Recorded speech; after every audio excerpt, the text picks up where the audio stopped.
All right, Coach Perry, we're here. Sunkist Kids, RTC. Yeah. This is Friday, right? Yeah. And you mentioned you went mostly live goes today. So walk me through the schedule again. What do you normally do here at Sunkist? Yeah, this week we had a camp. So we had some of our top athletes and college athletes from Wisconsin, Nebraska, Missouri were out here. Obviously, the other ones are over at Junior Worlds and wherever, getting ready for senior trials. But Monday and Tuesday we went, pretty structured, pretty tough, and just focused on them individually.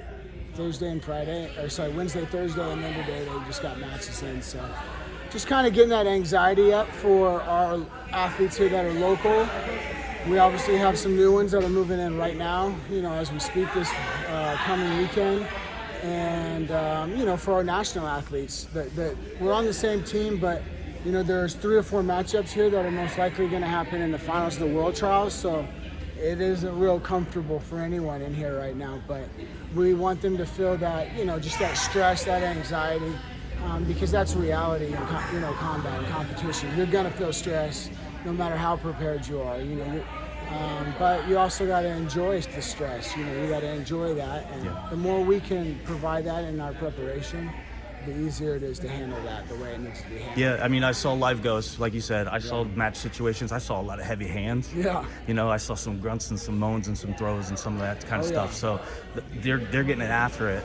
How prepared do you think most athletes are for the upcoming World Team Trials? I'm curious to see where they are. I know where we're at, so I think that we're going to ambush them. And, even if they are prepared, I don't really care. I feel really good with the group we have here. Obviously, we have 5 or 6 women that, will be right in the mix to make the world team. And then, Soriano's right in the mix. Even though it's a weight above, it doesn't matter. He's just ready. He's been ready since, March? He hasn't competed since Rome. He was competing at a very, very high level. The guys he beat were in medal matches. The guy that beat him was, up 9-0 in the semis. So he knows kind of where he stands.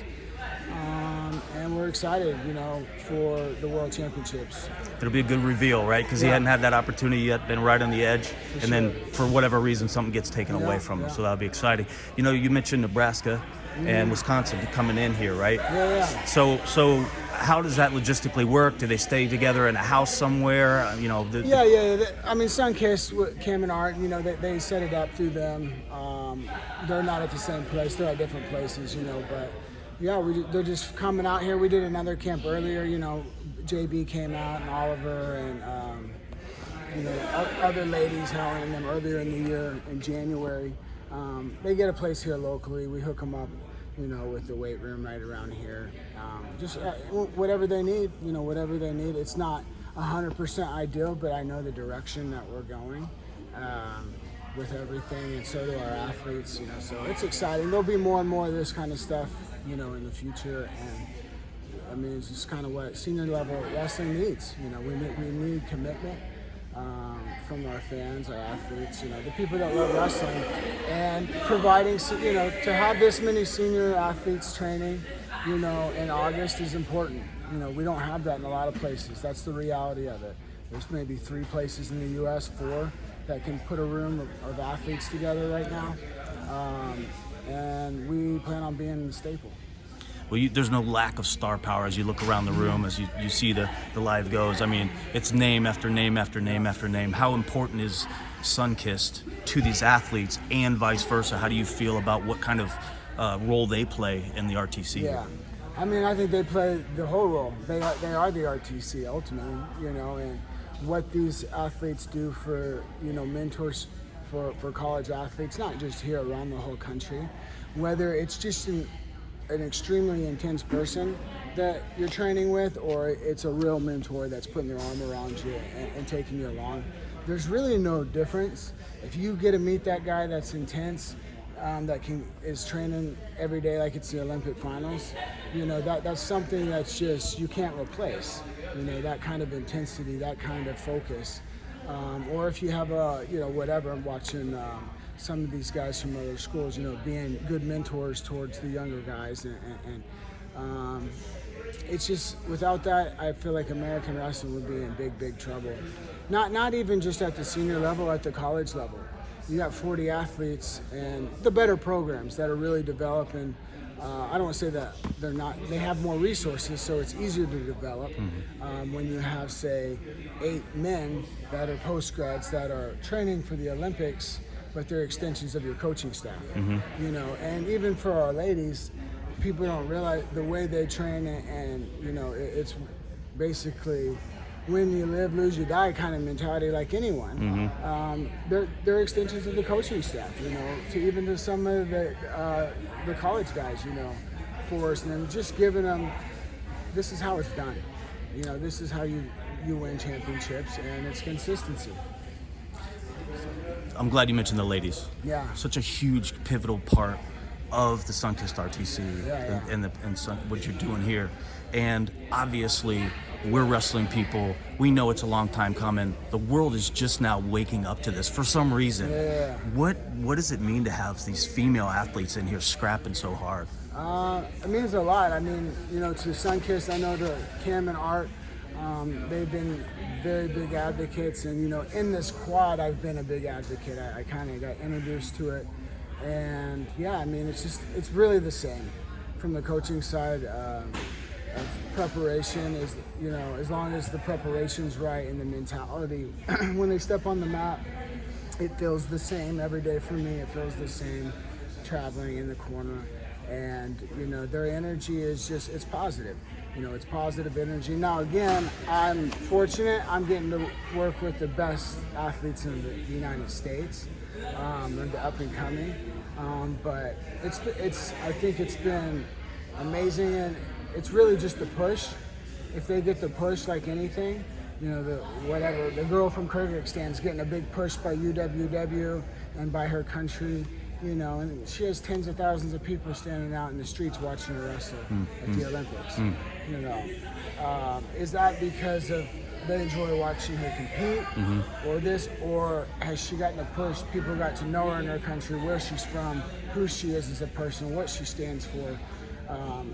Just like 24/7 on HBO, you get to know the fighter. You order the fight because of that. The more we get it in the media, the more we push our athletes, the bigger the sport will come on the men and women's side. So I think we have all the athletes, we have the personalities. Like I said, if they followed this program for a year and did a reality show, it would be number one on the list. We have, we call it the land of misfits out here. So our group is a unique group. I think wrestling's in a good place. We're moving, at the highest level, and I think that's important in the United States. College is king here. Keep it real. College is king. We're an education system. We're not a government system. We're not a system that is funded by other people. We're funded by our people. Each other. We're nonprofits. No one's helping us. So we're more of I feel like a larger group, the community that understands how our senior wrestling is ran, and as long as we keep building on that, we're going to see better and better results overseas, and just more and more opportunities for women, men. And it's not even that, coaches, 10 years ago, coaching senior level wrestling wasn't even a thought process for a lot of people. Right. But then it's like, we don't have this because of money. The only way to do it is basically go make it happen yourself. So go raise the money. Yeah. And look at you. Yeah. You're making a living from it. Yeah. Right. But you raise your own money. It's different. It's a job in itself, but it's okay. I think the thing is we work towards the push. We get more sponsorships. We get more and more people involved. It just makes everything easier. And I'm just a firm believer that we need this in the United States if we want to consistently beat that Dagestan, Chechnya, Ossetia, Azerbaijan, that little corner of the world, and that little corner over there in Japan, in the mountains. If we want to compete with them, we have to provide the same resources and the same fanaticism. And to think they're not doing it at a high level, I'm studying the heck out of those groups, and they're on a different level than we are. They ain't better, in my opinion. Yeah, they might be getting more medals and this and that, but once we start doing more and more stuff where it's dialed in, you see like a guy like Taylor even just being on a mission. Who's his partners? Put him in a different environment. Who's his partners? It's freaking beautiful. And his work ethic and what he does on the mat. But it was created by everything around him. Without those things, very, very difficult. Without those things for those Japanese or those athletes over there in Dagestan, it's very difficult for them to get those. So that's kind of what I'm hoping to see more and more out here and throughout the whole United States, these opportunities like that. And I think we'll dominate, at the senior level. I wouldn't say dominate, but I definitely think if we are doing those things, we will beat their top athletes from those clubs like Sunkist, like Dagestan's club in Japan. We'll beat them head to head. We're always going to be a smaller unit because we're an education system here. But I know, like we're doing here, whatever, Helen coming out and just dialed in really on focusing on that girl from China, multiple-time world champion. Like, that's 5 weeks. Put a couple of years together. We're going to smash this. It won't even be close. Right. So I'm excited. So, biggest stage, strike while the iron's hot, all this stuff floating through my head, right? Now's the time. We got to do this.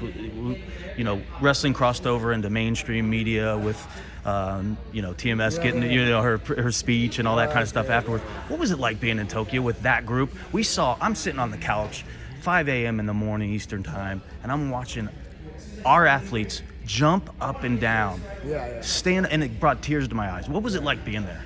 It was cool. It was a great experience. I mean, I was really dialed in, and in my own world. But I think just for me, I didn't see as much of that kind of stuff. I have a different perspective. I don't watch the tournament. I watch the athletes in the back and the coaches, and I try to learn. See how the best work. But I just think the group in general, just the professionalism over in the mountains before.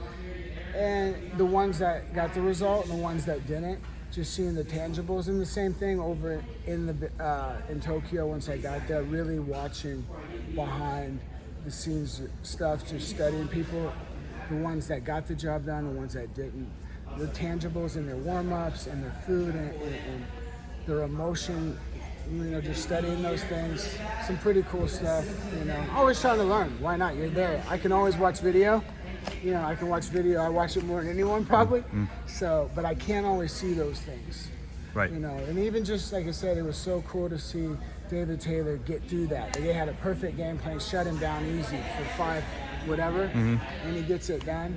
But then to also see that emotion of Yazdani in the back was one of the harder things I've ever seen. Or same with the Georgian that Gable beat. Yeah. Obviously you're ecstatic for the Americans, but at the same time, it's really hard to see that stuff. It's always hard to see that stuff, no matter who. That was a deeper cry. That was deeper than and those are, I've only heard about 4 or 5 of those. So to see 2 back-to-back caused by Americans, it almost gives you perspective in that. You're joyous for them, but the sport is the sport. Wrestling's a you tough feel sport. Their pain, someone wins, someone loses. It was tough, but and you learn lessons in in those things is why I do it more than anything. And I'm excited that we don't have to wait another year. We're going back into the fire in 3 weeks, and hopefully we can put 6-7 people on the senior world team out of Phoenix. From a fan perspective, it's like Christmas. Yeah, you wake up, you get to watch Tokyo, right in the college season right behind it. Yeah. There's no like I said, there's no time like the present. Wrestling's hot. It's only going to get hotter. We got to get awareness out there. You're doing a great thing here, Coach. Yeah, I'm excited. Yeah, so I appreciate what you do here. Congratulations to you for the run in Tokyo, what you're doing here. Good luck to you going into the World Team Trials and in Oslo as well. Awesome. Well, thank you. Yeah, we're excited, and people are feel free to drop by 9 to 11, practice and set up top and watch us scrap. Awesome. Thanks, Coach. Yeah.